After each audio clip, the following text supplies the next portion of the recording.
Second place in the Pacific Division and home ice advantage in the first round of the playoffs could be on the line tonight in Edmonton as the LA Kings take on the Oilers.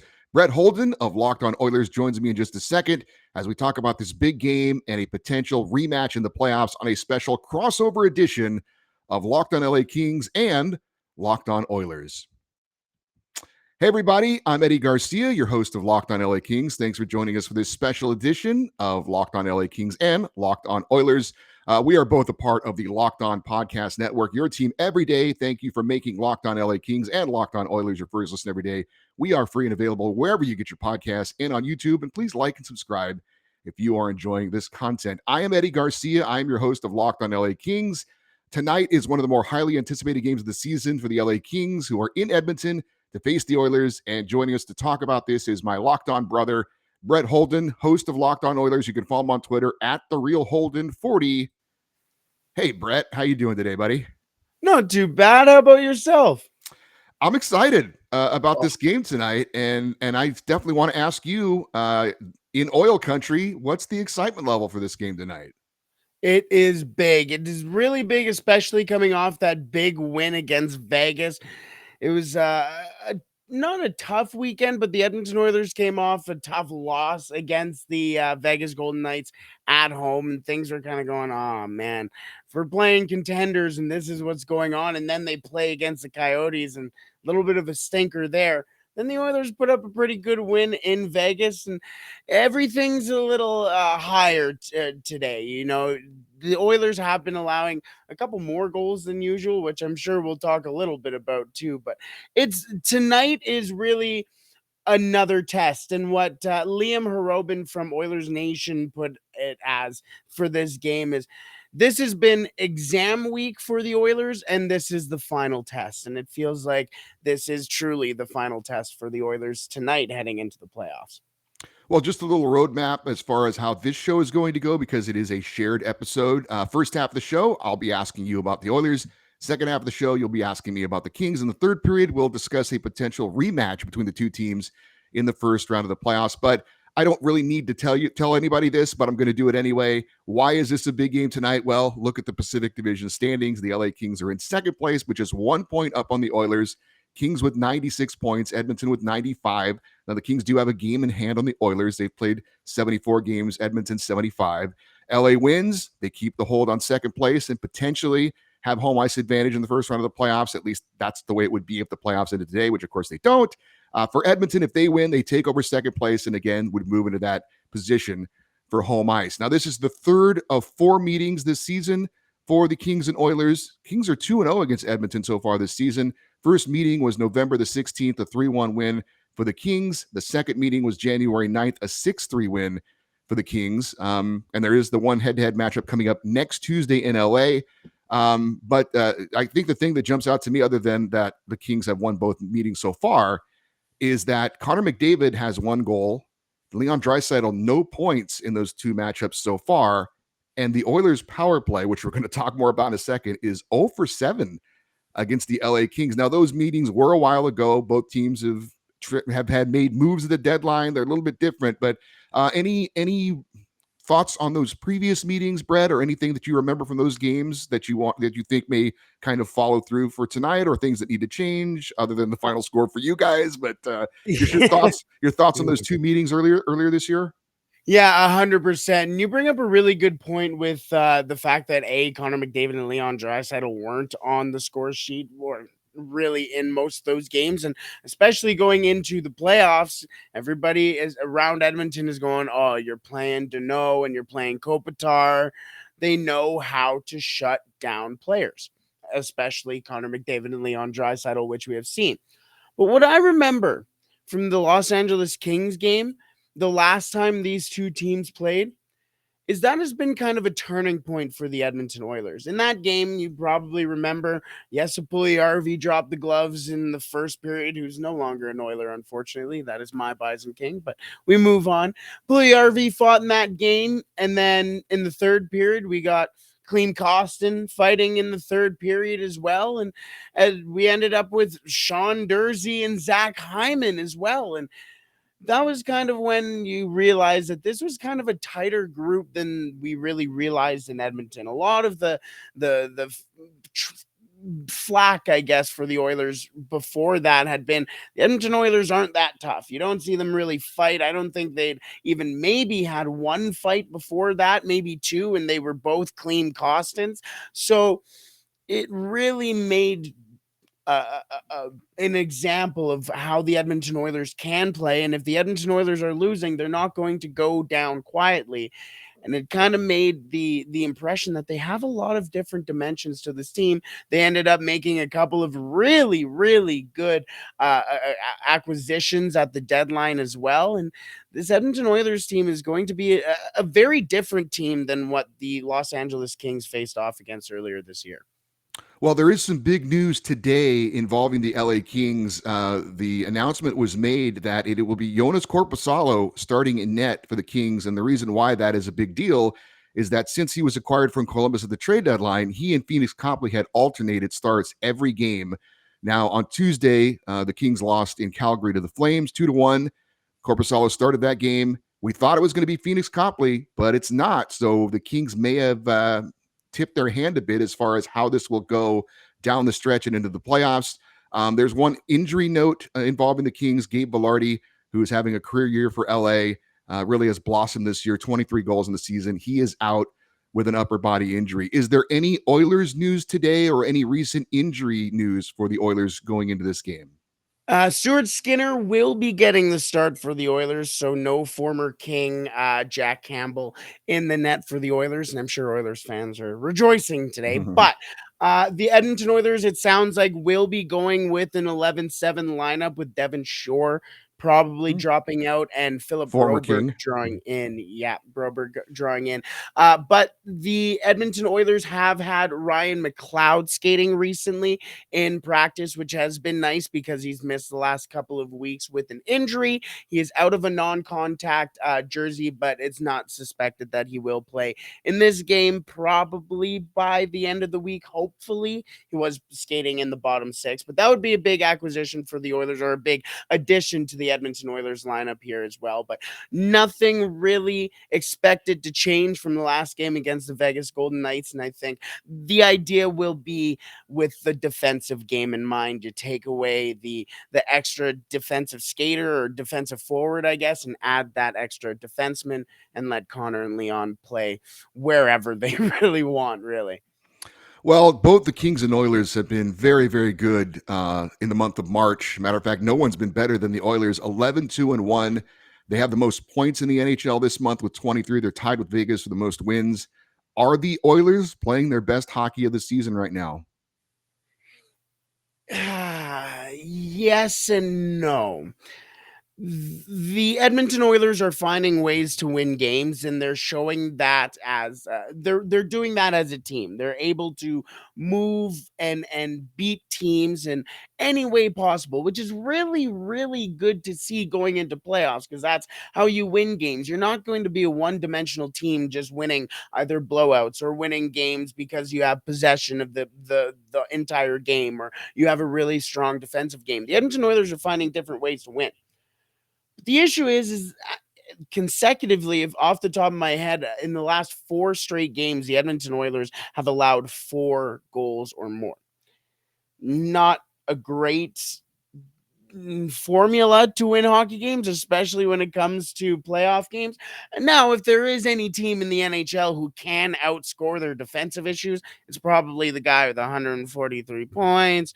You know, the other guy has 100 plus points as well, and Leon Draisaitl. Ryan Nugent-Hopkins is probably going to have 100 points as well. Zach Hyman with 33 goals. The Edmonton Oilers are able to probably outscore their issues, but you can't really sustain that.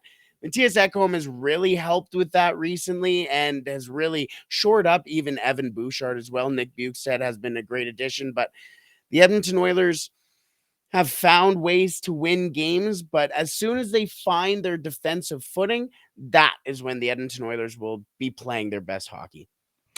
Well, I know we mentioned earlier that the Oilers are 0 for 7 on the power play this season against the Kings. That said, I can assure you that for tonight's game, if the Kings take a penalty, I will be watching like I'm watching a horror movie with my eyes covered up a little bit because for people that don't know, the Oilers power play is not just good, it's historically good. 32.7% effective on the power play. The NHL record is 31.9. So if they can keep these numbers up, it will be the best power play in a season since the 77-78 Montreal Canadiens. Is it just the obvious that makes it good, or what is it that makes this power play so unbelievably good? Ryan Nugent Hopkins. You know what? There is the obvious of Connor McDavid and Leon Draisaitl, but there you go. There's the obvious. You go to Ryan or Connor McDavid and Leon Draisaitl, and that leaves former first overall draft pick Ryan Nugent Hopkins, who's a veteran of this game, who can facilitate like nobody else, thinks this game so many steps ahead. He is such a facilitator and playmaker of this game that a lot of people end up forgetting about him, and then all of a sudden they go, "Oh, he has the puck, he doesn't have the puck, and it's on Leon Draisaitl or Connor McDavid's stick." He is really the facilitator of this, and name that stat to it, and literally historic power play. The thing is that going into the game against the Vegas Golden Knights, the Edmonton Oilers were actually tied for first with that number at 31.9%. They blew up against the Vegas Golden Knights in that game too. And in the previous game against the Vegas Golden Knights, the Edmonton Oilers didn't really play well on the power play. So it seems like the word has kind of been anomaly for the Oilers against the Los Angeles Kings on the power play. And plus, Edmonton has traded Tyson Barrie, who was the quarterback of that power play the last time these two teams played. Since Evan Bouchard took over that quarterback spot, the Edmonton Oilers power play has gone up over 5% on the power play since Tyson Barrie left. So, and there's a lot of moving pieces with this Edmonton Oilers power play that not a lot of people really expect. Connor McDavid obviously is going to win the MVP. That was decided long ago. 143 points, 10th player in NHL history with 140 or more. First to do it since Mario Lemieux in 1996. It seemed to me, and I obviously want to get your opinion, he took it to another level in the playoffs last year against the Kings, and he's kind of never stopped that level into this season. Does it seem like what he did in the playoffs last year was kind of where and it's hard to believe he could take it to another spot, but it seemed like he did against the Kings, kept it going in the playoffs, and then he's just kind of carried it forward into this season. Oh, it was genuinely, and growing up here in Edmonton, you always hear the stories of Gretzky and those teams. And my dad is a diehard Oilers fan, and just hearing him talk about Wayne Gretzky in the playoffs was like listening to fairy tales as a child. Now being able to watch Connor McDavid do literally, and it's not even hyperbole or exaggeration anymore. It's literally the stuff that Wayne Gretzky had done in his day right in front of our eyes. You sit there and, like you said, how can it get any better? And Connor McDavid and Leon Draisaitl this offseason sat down, and Leon said, "You know, you can score 60 goals, right? Like, just go and do it."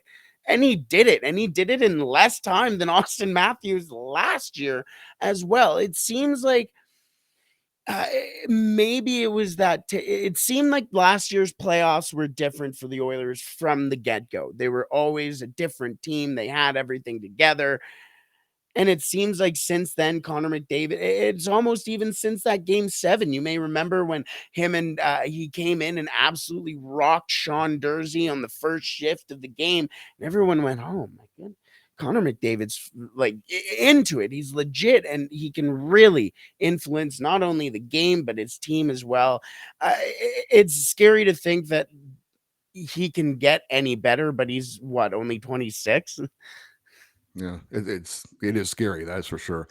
So one final question for me before I pass it over to you. Stuart Skinner, you mentioned going to be a net. He was not expected to be the Kings, or excuse me, the Oilers' number one goalie at the beginning of the year. That was Jack Campbell, but that hasn't worked out. How confident are you in him, who he has not ever had a NHL playoff start before? Your confidence level in him going forward? You know what? I'm quite confident in Stewie. As There's a lot of things that go into goaltenders. Stats are one thing, and the numbers are their thing. The eye test is another thing. The team in front of them and the defense are a totally other thing too. I'm very confident with Stuart Skinner. He always has the proper mentality, and he's always worked his way up in the hockey ranks. He was the backup goalie, even dating back to SSAC Bantam hockey here in Southside Edmonton. He was the backup, worked his way into the starter, and ended up becoming a star in South hockey or South Edmonton hockey.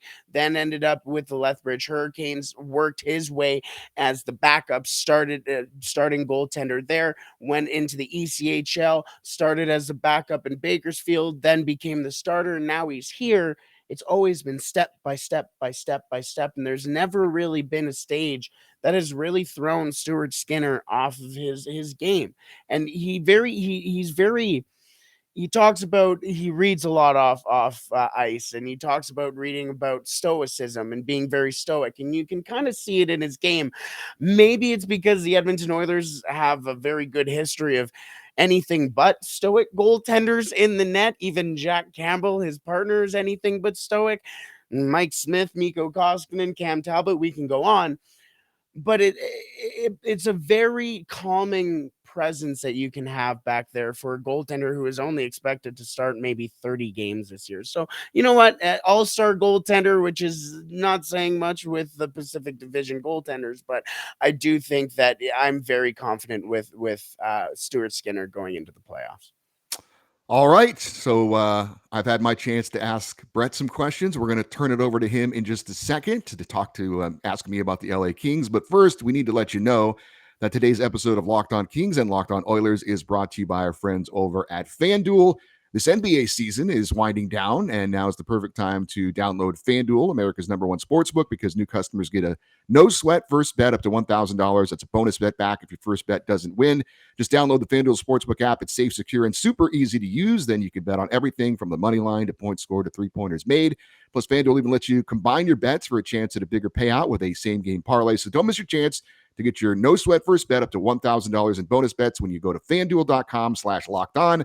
That's FanDuel.com/locked-on to learn more. Make every moment more with FanDuel, the official sports betting partner of the NBA. All right, Brett, I pass the puck over to you. It is now on your stick, and the show is now yours. I turned it over in ball hockey last night, so you probably don't want to pass to me too often. That's why I'm a defenseman. But no, let's be real, Eddie, heading into the season, really, this season, there were tapered expectations maybe to say for the LA Kings heading into this year. Obviously had a pretty surprising year. Not necessarily surprising that they got into the playoffs, but they obviously held their own against the Edmonton Oilers. That was not really expected to happen. Took the Oilers to 7 games, and everybody expected this team to maybe be in a wild card spot, fight for that third spot. But so far this year, the LA Kings have been anything but fighting for a playoff spot. They have dominated, especially since the All-Star break as well. What were How do you feel about where this team is now, where the expectations were in the summer? Well, last year, I think, was a bit of a surprise for most people. I think a lot of people thought they had overachieved. And the Kings will tell you, no, we were on track. Okay. But going into this season, certainly the expectations were that they would once again be a playoff team. I don't think anyone was thinking challenging for a division title necessarily. But there were definitely expectations that they would take another step, right? And that other step doesn't mean just getting into the playoffs, but getting out of the first round of the playoffs, right? To take that next step. Obviously, they made some additions in the offseason, most notably Kevin Fiala coming over, getting the big deal, and he's delivered. He's their leading points producer so far in the season, and he's missed a few games as well, but he's back, and it seems to be pretty healthy at the moment. So, it was a little bit bumpy early on. There were definitely some defensive issues. Obviously, in net was very tumultuous with the two goalies that started the year no longer in the NHL, one traded, the other one in the AHL now. So that was certainly a part of the story to get that straightened out. Phoenix Copley, who is not going to be starting tonight, certainly came in and saved the season. And then they went in and made an acquisition at the deadline to get Jonas Korpisalo to really shore up the goaltending. But hand in hand with all that, later in the year, maybe around the turn of the calendar, they really started to commit to being a much better defensive team. And even though they are much better offensively this year, much better on the power play this year than they were a year ago, this team will still ride or die with their defense. And the goaltending has been good enough, but defensively is where this team really turned it around. And that's how they've played much better hockey this year than I think a lot of people thought. They recently had a 12-game point streak going 10-0-2. So things are looking good for the Kings right now. But now there's the bigger test. Now there's the 2 games against Edmonton. There's the game against Vegas coming up. There's a game against Seattle. So going into the postseason, the Kings are going to get tested, and we'll see if they've got enough and improved enough to be able to hold on to home ice in the first round of the playoffs. Now, you mentioned the acquisitions at the deadline. I want to get to them in a second, but more specifically, you mentioned these games coming up here. But you're heading into tonight's game after, as the LA Kings, you're heading into this game after a tough loss in Calgary against a team who, I mean, they're a desperate team, the Calgary Flames. They're looking to win any way possible. But is there any falterings or maybe concern heading into this game after the Calgary Flames game? Or do you think that was maybe not necessarily a one-off, but just a good game that ended up in the Calgary Flames' favor? Well, you mentioned Calgary obviously is a bit desperate right now, trying to get into the wild card. I think Jacob Markstrom was the old Jacob Markstrom in that game, which we Yeah. haven't seen much this year. He played very, very well. But I think the thing that's encouraging if you're a Kings fan from that game is that they had multiple grade A scoring chances. They just didn't finish.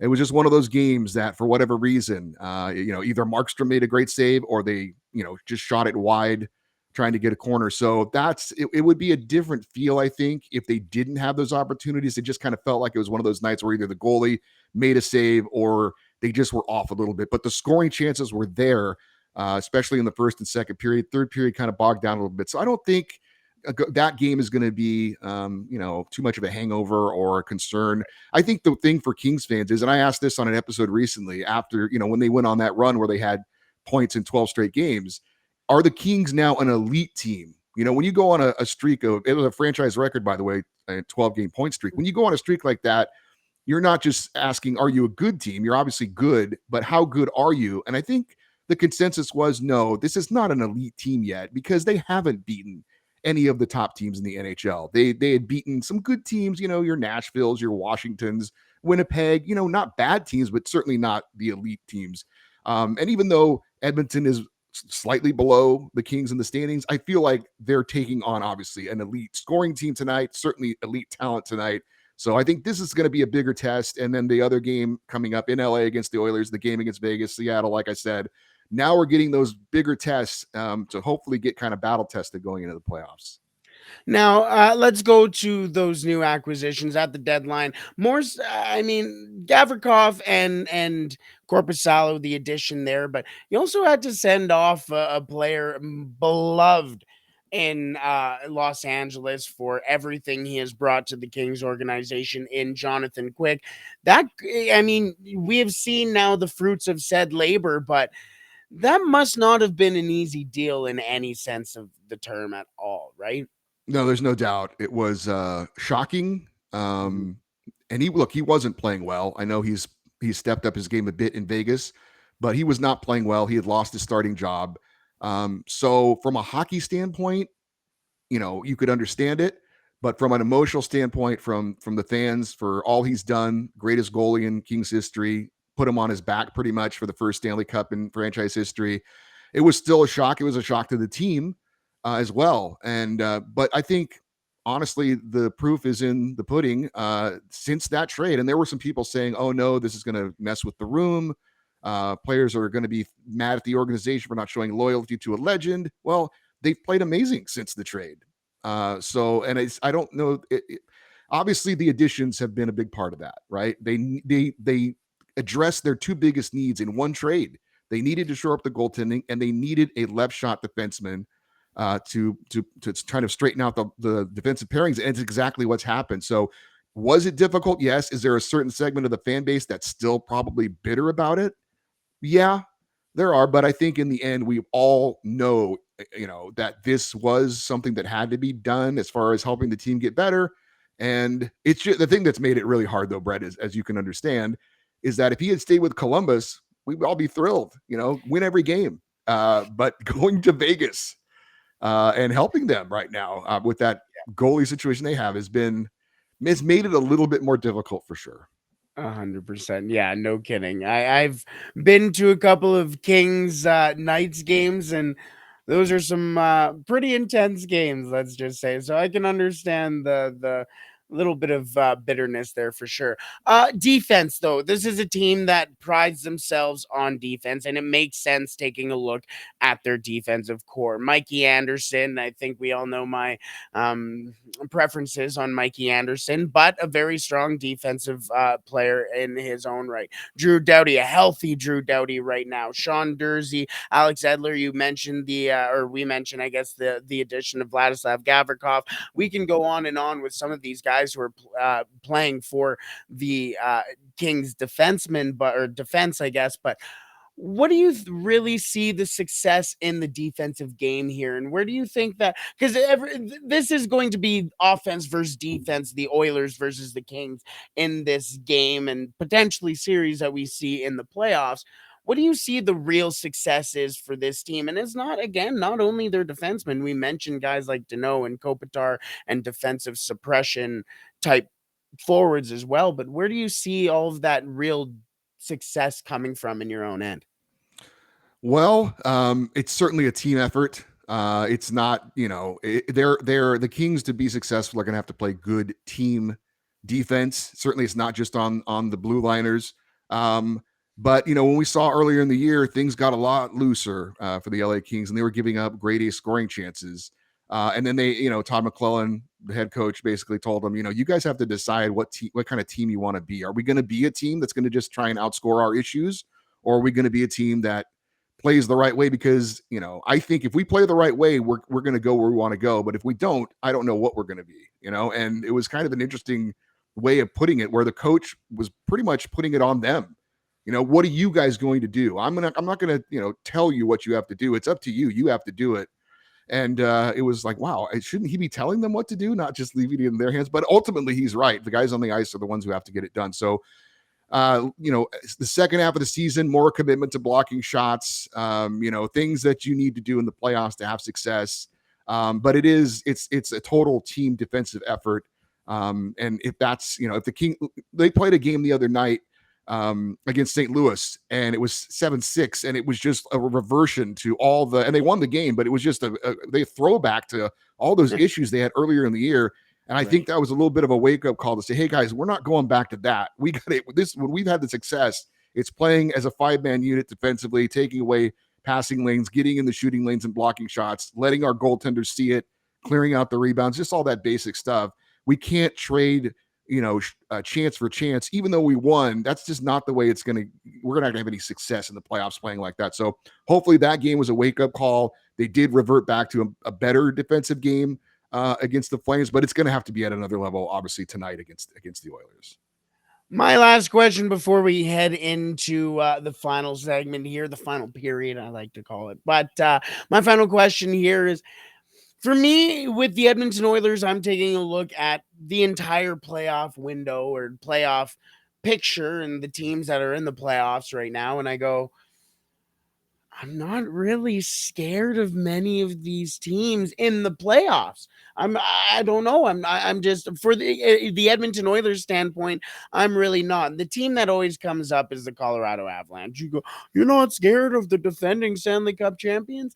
No, not really right now. They're a good team. You can't deny that, but everybody knows they're going to get their injuries back. Landeskog's going to come back. Manson's going to come back. But when those players are coming into the playoff series, it's going to be step one for those players, where everybody else in the series is going to be in playoff mode. Do you look around the playoffs at all and maybe measure yourself up or your team up to all the other teams in the playoffs right now? And how do you feel about a potential playoff run past potentially the Edmonton Oilers? Yeah, I think you're absolutely right, and I think the West is absolutely wide open this year. Sure, Colorado, give them their due respect, but they're not what they once were, and I'm not even sure Landeskog is coming back for the playoffs. We'll see, Yeah, but they obviously lost Nazem Kadri. They have a new goaltender this year. It's not quite the same team. Maybe they're just lurking in the weeds, and they're going to turn it on once the playoffs come around. But that's not the easiest thing in the world to do.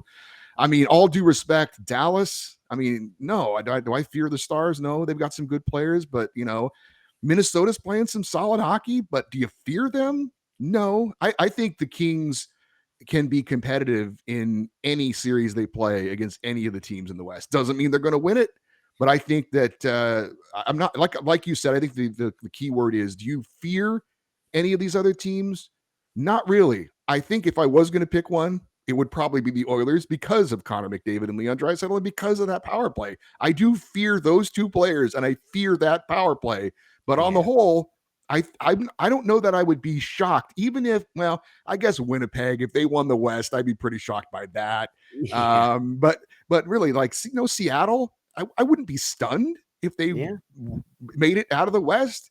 I don't know Mhm. that I'd be stunned about most of these teams. So it's pretty wide open. And yeah, I don't know that I think it's everybody's got a shot. I think both of our teams have a legit shot if they do match up, and whoever wins it, I could see them moving on to the Stanley Cup final potentially.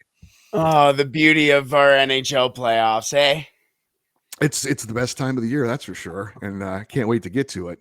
We're going to talk though about the playoffs here to close things out, but want to remind you that we obviously want to thank you for watching this show. But once you're finished, check out Game to Game NHL. Every moment, every top performance, every result. Locked On Game to Game covers every game from across the NHL with local analysts that only Locked On can deliver. Follow Game to Game on Locked On NHL, available on the Odyssey app, YouTube, and wherever you get your podcast. So, Brett, as you well know, the Kings and Oilers squared off in a pretty entertaining 7-game series last season. The Oilers ended up winning it in 7 and went all the way to the Western Conference Finals, eventually losing to the Stanley Cup champion Colorado Avalanche. And I think both teams are definitely better than they were a season ago. And I could see if this ends up being the first round playoff matchup, I could see it going 7 games again and being a hell of a matchup. Yeah. Oh, 100%. And it's pretty interesting. You mentioned how the teams are better now. It's interesting to see in certain aspects. I mean, with the additions, the major additions that the Oilers made in the offseason specifically, Vander Kane was one of them. The Oilers had Vander Kane in the playoff series last year, but really the new players would be Matthias Ekholm, who they added at the deadline, and Jack Campbell, who won't even really be starting. So I guess Stuart Skinner would be the new player. And on the flip side for you guys, you also have a whole new goaltending tandem too. So it's such a weird place to be where we're sitting here and almost flip positions, I guess, when it comes to where we were in the standings. But where I kind of have a question for you in this sense, where do you think if we were to have, really the question is, who do you think should have home ice advantage in this series? Not in sense of how each team is playing, but who do you think would have a better time with home ice advantage here? Because I kind of wrap my head around it and go, I don't. We saw the both of these teams play in the playoffs last year, and great buildings both sides. But I don't know if either team can get rocked by either one. I don't know. Is it just me, or this has been something that's really been wrapping my brain for the last little while here? Well, I think the kind of generic answer would be it would be a bigger deal for the Kings because having that extra game where you get the second change and you could try and match up against McDavid and Draisaitl, Mhm. but does that really work? I mean, I thought Mikey Anderson held his own last year against Connor McDavid in the playoffs, and he's certainly our best defensive defenseman. If you want to, I don't know if you want to call him a shutdown defenseman at this point, but he's definitely, they would like him over the boards matched up against McDavid as much as possible, but no one's going to stop him. You might slow him down. You might try and keep him from getting to the areas of the ice where he's the most effective, but there's no one that's going to stop him. So in that sense, I mean, I don't know that it's that much of an advantage where it would be against another player, right? Another Right. really high level player. you want that last change to try and match up. But against that particular player, I don't know that there's any, it's a slight advantage, but it's not the advantage that you would think it would be with other players. He's just that good. He's that elite that it just it's not that big of a deal. But I guess if I had to pick who is home ice advantage more important for, I would think it would be the Kings because of that. Yeah, no, that makes a lot of sense too. And I think that that is the issue for the Oilers in a potential playoff series is that everybody knows it's going to be McDavid Draisaitl that everybody's going after. I mean, like you said, it's how much can you really contain a couple of players who in 16 games last year in the playoffs had 33 and 32 points respectively. Like it's difficult. You almost can't, but do you think there's also a little bit of an upside for the Vancouver Canucks? Hello, here for the Los Angeles Kings, excuse me. When it comes to stopping McDavid and Draisaitl in the playoffs, potentially because they have done it before, or at least tried to last year. But also, you guys have a healthy Drew Doughty as well, which is going to be, I think, the X factor in the series between the Oilers and the Kings. I do think the Kings are. We talk about both teams being better than a year ago. Mhm. I think if you look at that series, obviously you mentioned Drew Doughty. Victor Arvidsson also didn't play in that series. He's a True. big part of the Kings' offense, and I think when you talk about it's cliche, but a good defense is a good offense. If we make Mhm. Connor McDavid and Leon Draisaitl work in their end of the ice, that's probably the best weapon we could have to keep them out of the King zone as much as possible, or make them work defensively. Maybe that wears them down a little bit later in the game. So because the Kings are better offensively this year, and can, are more of a threat, and the power play is a lot better. That was a real, boy, you look at last year, that was the big tipping point in the scales. The Oilers power play was so much better than the Kings. It was such a huge advantage. And look, as we said, the Oilers power play is historically good, but it's not. I still think that matchup is not nearly as lopsided as it was. Is that a Yeah. check the box for Edmonton? Yes, of course. It's better than the Kings, but it's not that much better where it's just this overwhelming advantage for the Oilers. So the Kings have made some improvements. I think they can score better. The goaltending, we'll see. I think it should be better. But I think the Kings are better equipped this year to take on the Oilers. If you remember last year, and I know you do, it was interesting. When the Kings won, it was a 1-goal, 4-3, 3-2 game. When the Oilers won, they kicked our butt. They've blown us out of the water. So I think this series, if it does match up again, I think it'll be a little bit more competitive from those types of scores. I don't think we're going to see any kind of really lopsided scores this time around.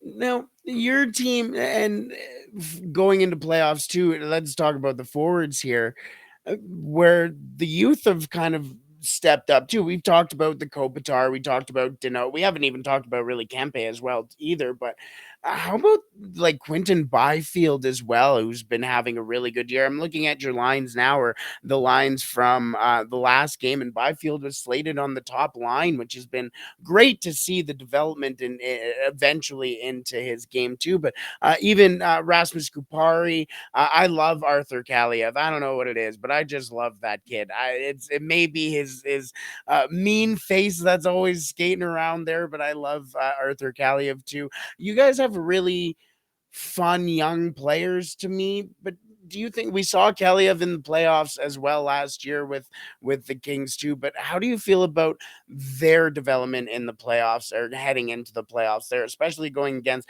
We obviously talk about McDavid and Draisaitl, but going up against them so often here.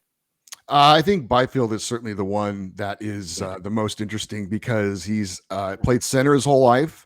I don't yeah, know whose idea it was to put him on the wing and put him on the top line, but when they did that a couple months ago, we were like, "What are they doing? I don't understand this." And there's still a lot of Kings fans who are skeptical as to the impact he's had because he isn't scoring any goals at all, and he's been kind of more of a forechecker than anything. But there's no doubt that Kopitar and Kempe's stats have taken off since he joined their line. So he's had a huge impact on this team. even though statistically, if you're just looking at it, you wouldn't think he has, but he really has.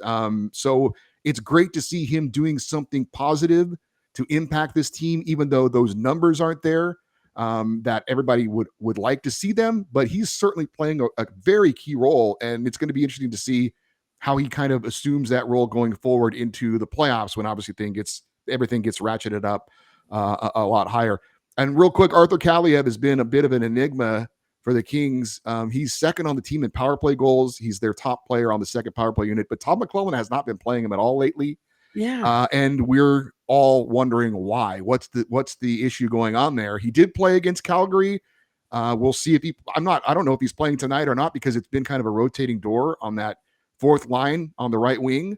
But Right. a lot of Kings fans are like, why are we not seeing him more? If nothing else, just for him on the power play with that elite shot that he has. But he has not been getting the ice time a lot of us feel like he should be getting. We'll see how that goes down the stretch.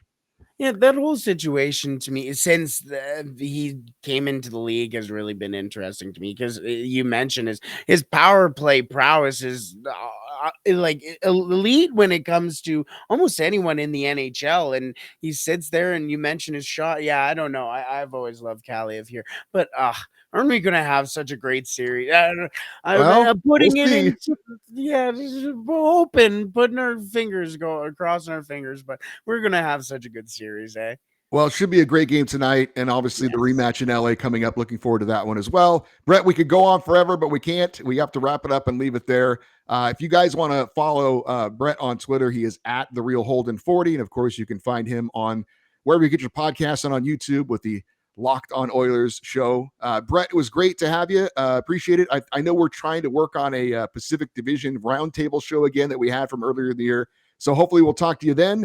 And looking forward to tonight's game. Oh, I can't wait. Thank you so much for having me. Good luck tonight. All right. Thank you, Brett. And that'll do it for this special show of Locked on LA Kings and Locked on Oilers. Hope you enjoyed it. And we'll see if this matchup goes forward in the playoffs as well. Thanks for listening. Thanks for watching. Have a great day.